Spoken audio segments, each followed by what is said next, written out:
بڑی نجاست ہے وہ ہے مردہ انسان. مردہ انسان ہر نجاست دھونے سے پاک ہوتی ہے. مردہ انسان کو ہاتھ لگاؤ تو غسل مس میت واجب ہے. یعنی سب سے بڑی نجاست ہے مردہ انسان. کیوں؟ اللہ کہتے ہیں اس میں روح خارج ہو گئی ہے, اب یہ نجس ہو رہا ہے, اسے ہاتھ لگاؤ غسل واجب ہے. جس دل میں علی نہیں, تیرا صادق امام کہہ رہے وہ چلتی پھرتی لاش ہے. عباس دا واسطہ پہ دینا, حسین دے خون دا واسطہ جے, آج کے بعد دشمن علی سے مصافحہ نہ کرنا, غسل واجب ہو جائے. بولے او بندہ جو علی کو مانتا ہے, بولے او بندہ جو علی کو مانتا ہے. روح کا تعلق علی سے ہے. ماں کو بیٹا بہت پیارا ہے نا جی, کانٹا چوب جائے ساری رات روتی ہے. اللہ نہ کرے, مولا امان و پناہ میں رکھے, موت حق ہے, ماں کا بیٹا مر جائے, سب سے پہلے وہی ماں کہتی ہے اسے اٹھاؤ, قبرستان میں دھوڑاؤ, قبر میں دفن کرو. ماں جی کیا ہوا جو نہیں بولتا, کیا ہوا جو نہیں دیکھتا, بیٹا تو تیرا ہے نا, تیرے سامنے تو ہے. گل اوکھی ہے. ماں کہتی نہیں اسے فوراً دفن کرو, اس میں بدبو پھیل جائے گی. کیوں؟ اس نے کہا جس چیز نے اسے بدبو سے بچایا ہوا تھا. شاباش. اور یار کمال احسان کیا ہے آپ نے میرے اوپر.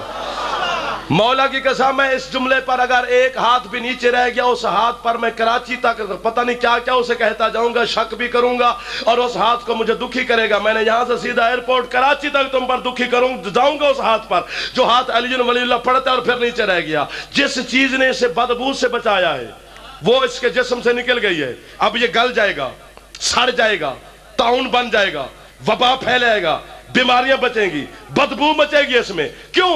اس کے جسم سے روح نکل گئی ہے. بھئی جس طرح جسم کا تعلق اعمال سے ہے, روح کا تعلق علی سے ہے.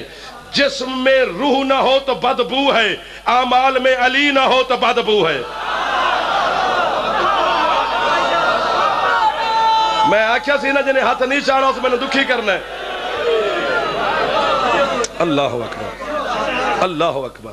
جسم اور روح, روح کی طہارت کا نام علی ولی اللہ ہے. جسم پانی سے بھی پاک ہو جاتا ہے لیکن روح کی طہارت علی ہے. روح پاک ہونی چاہیے پھر اعمال قبول ہیں. روح میں خباثت ہو, نماز پڑھے, روزہ رکھے, عمل کرے, ساری رات قیام و قعود کرے, کوئی فائدہ نہیں. اللہ کہتے ہیں میں آمازیں ان کے منہ پہ ماروں گا جو مودت فی القربا کے بغیر نماز پڑھتے ہیں. ماں حسین کی آپ کو سلامت. اے عباس کے علم میرے ہاتھ میں سمجھو بلا تشبیہ, قرآن کہیں سے لے, گھر میں مجلس ہے میرے سر پہ رکھو, منبر حسین پہ کھڑو, مباہلہ مناظرہ کرو. یہ حقیقت کی بات ہے. اکبر کا جگر نماز پہ قربان نہیں ہوا, ولایت علی پہ قربان. واہ واہ واہ واہ واہ واہ, کیا بات ہے. ان ہاتھوں کی جن ہاتھوں کو جلدی خیرات علی کی بیٹی نے دے دی ہے, ان آنکھوں کی کیا بات ہے جن آنکھوں کے آنسو ترس اتر ہی آئے ہیں. پوری کربلا کی جنگ ولایت علی کی جنگ ہے. اسلام سے علی نکالو, پیچھے بچتا ہی کیا ہے؟ کچھ نہیں بچتا.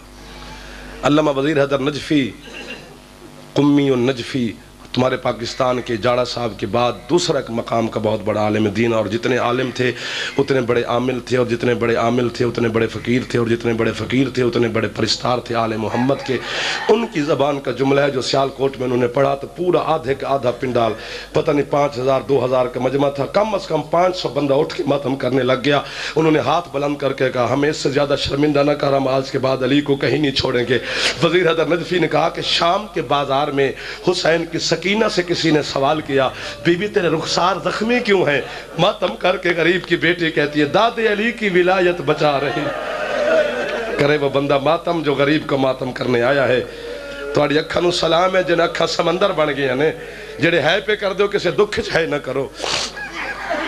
ولایت علی کی جنگ ہے اور کوئی جنگ نہیں. 13ویں ضرب پر نا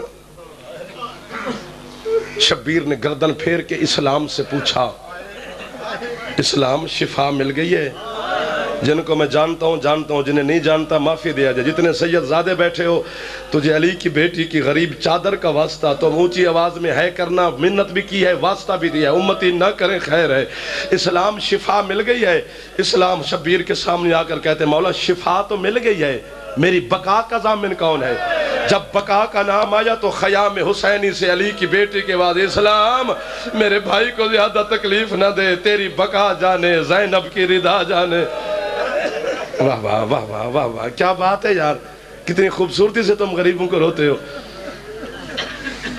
میں چادر لٹا دوں گی، تیرے اندر کسی کو نہیں آنے دوں گی، ہر رجس کو، ہر نجاست کو تجھ سے دور رکھوں گی، چونکہ تو قلعہ ہے میرے باب علی کی ولایت کا۔ 11 محرم کو نا بھائی کی لاش پہ وعدہ کیا، حسین میں شام جا رہی ہوں۔ میں کبھی کبھی پنجابی چ گل کراں تو تانوں ہے تہاڈی نکل جانی ہے۔ میں کبھی کبھی کہتا رہتا ہوں جس دربار تے بازار زینب نے بھراواں نال نہیں آنا نا، اتھے بھرجائیاں نال ٹر کے آ گئی۔ یار کیوں نہیں کرتے ہو ماتم جو جوان بیٹھے ہو؟ کدوں روو گے؟ تہاڈا کچھ لگے تے تسی روو نا۔ اپنی بہن نو اپنی دھی نو بازار سودا لین نہیں بھیجدا، علی دی دھی 36 شہراں وچ رلدی رہی ہے تے جوان ہو کے ہے نہیں پہ کر دے۔ رونا کدی کدی نہیں آندا، کوئی گل نہیں، ہے تے کرو نا، ہے کرنا تیرے بس میں ہے۔ یہ بھی خیرات ہے علی کی بیٹی کی۔ تیرا سجاد امام کہتے ہیں کربلا سے لے کر شام تک 66 دن 66 راتوں کا سفر تھا۔ سیدزادہ مجھے معاف کر، میں کیا کروں؟ جملہ جو ہے کتاب میں، تیرا سجاد امام ماتم کر کے کہتا ہے مجھے باقر کی غربت کی قسم ہے، مجھے اپنے باپ حسین کے خون کی قسم ہے، اس 66 دن اور 66 راتوں کے سفر میں شمر ملاؤن کے کام ہی 2 تھے۔ مولا کون سے؟ فرماتے ہیں یا میری پشت پہ تازیانے مارتا تھا یا میری 4 سال کی بہن کے چہرے پہ تماچے مارتا تھا۔ ایک منزل ہے سجاد کو تازیانے لگے۔ جو ماتم کر دے پئے ہو تسی نہ رو کیا جے، جڑے نہیں شامل ہوئے بی بی تانوں خیرات دے تو ہاتھ سینے تک چلا جاوے۔ بی بی سجاد کہتے 4تھی منزل پر جب شمر نے مجھے مارے نا تازیہ نے، میرا 4.5 سال کا باقر میرے سامنے ہاتھ باندھ کے کہتے ہیں بابا میرے پاؤں پھٹ گئے۔ جملہ سمجھیا جے، پاؤں پھٹ گئے ہیں، شمر سے پوچھ مجھ سے پیدل نہیں چلا جاتا، مجھے اپنی پشت پہ سوار کر۔ شمر کے پوچھنے کے بعد تیرے خون رونے والے امام نے باقر کو پشت پہ سوار کیا۔ کتنے بندے ہیں جن کا ہاتھ سینے تک نہیں جائے گا؟ اگلی منزل پہ سجاد کہتے باقر میری پشت سے اتر جا۔ باقر کہتے بابا وجہ۔ سجاد فرماتے جب سے تو میری پشت پہ بیٹھا ہے مجھے بغیرت تازیانے نہیں مارتے۔ باقر کہتے بابا آپ سفر کریں، تازیانے جانے باقر کی پشت جانے، تازیانے جانے باقر کا جو سلامت رہو۔ کرم ماتم جو غریبوں کے ماتم بیٹھے، تیرا نوکرم ہے، تیری جوانی سلامت رہے، جڑے سادات دی غربت نو ہے کر کے بے روندے ہو۔ یا میری پشت پہ تازیانے مارتا تھا یا میری بہن کے رخساروں پہ تماچے۔ شام کے بازار میں نا جناب سکینہ نے سجاد سے کہا، آخری بات ہے، سجاد اس بغیرت شمر سے کہے مجھے بے شک مارے لیکن سجاد اب میرے چہرے پہ نہ مارے۔ سجاد تو نے ہے ہی نہیں کی یار، سجاد میرے چہرے پہ جگہ کوئی نہیں ہے۔ جملہ وہ ہے جس جملے پر میں نے کربلا سے مہر لگوائی ہے۔ معافی مانگ رہا ہوں، جملہ اس لیے کہہ رہا ہوں کہ کوئی ہاتھ ایسا نہ ہو جو ہاتھ عباس کے ہاتھوں کا صدقہ سینے تک نہ جائے۔ منحال تیرے مولا سجاد سے پوچھتا ہے مولا جب بھی تو خون روتا ہے تو کہتا ہے سکینہ، ہے سکینہ، ہے یتیمی، ہے معصومہ۔ مولا سکینہ کے تماچوں کو روتا ہے، سکینہ کے تازیانوں کو روتا ہے۔ سجاد سے منحال کہتے ہیں مولا سکینہ کے جلے ہوئے کرتے کو روتا ہے، سکینہ کی لٹی ہوئی چادر کو روتا ہے۔ سجاد کہتے ہیں دکھ یہ بھی بہت ہے لیکن جو مجھے خون ڈلاتی ہے وہ بات اور ہے۔ جوان ہے نہ کریں گے سکینہ تم سے دکھی جائے گی۔ سجاد سے منحال کہتے ہیں مولا کون سا دکھ ہے؟ سجاد کہتے ہیں جب بھی شمر میری بہن کے ہاتھ پکڑ کر منہ پہ تماچے مارتا تھا، مار کے شمر کہتا تھا بلانا اپنے چچا عباس کو، بلانا اپنے چچا غازی کو، بلانا اپنے علمو والے عباس کو۔ سکینہ کہتی او میرا غیور چچا، او میرا پردیسی چچا، او میرا وفا کا خالق سیعلم الذین ظلموا ای منقلب ینقلبون الا لعنۃ اللہ علی القوم۔